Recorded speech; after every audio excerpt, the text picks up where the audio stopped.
ายมักเจ้าแหงอายอยากได้มาแหงไกลไกลแม่ของอายอยากได้ลูกไก่ถ้าเป็นเจ้าลาวคงถึกใจลีอายมักเจ้าเดอยากได้ยังอายยอมทุกอย่างขอเป็นเจ้าคนเดียวหรือนักมาเป็นแฟนกับอายสลาอายมักเจ้าเดและไม่แก้มแดงแดงเวลาเจ้ายิ้มคือสักมาเป็นตาแพงอยากได้เจ้ามาเกี่ยวเข้าเธออีแม่เดียวอายนี่สิต้มไก่กินแลงเธอน้องอยู่ใส่ขุมเนื้อหรือขุมไต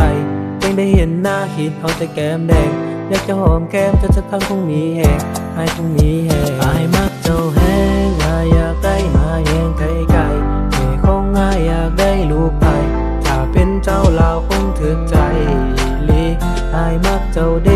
อยากได้ยังอายยอมทุกอย่างขอเป็นเจ้าคนเดียวหรือนัก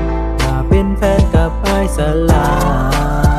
อายมักเจ้าแหงอายอยากได้มาแหงไกลไก่แม่ของอายอยากได้ลูกไก่ถ้าเป็นเจ้าลาวคงถึกใจ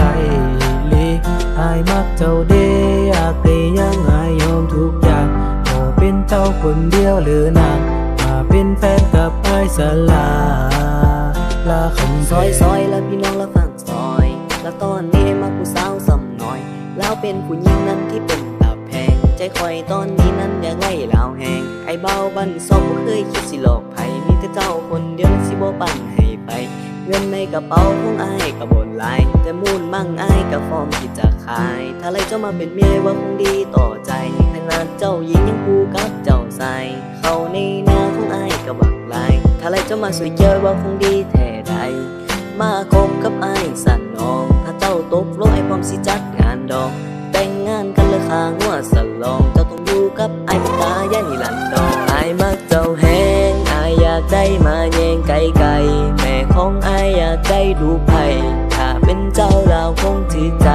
อีกดีไอ้มักเจ้าดีอยากได้ยังไอ้ยอมทุกอย่างขอเป็นเจ้าคนเดียวเลยนะ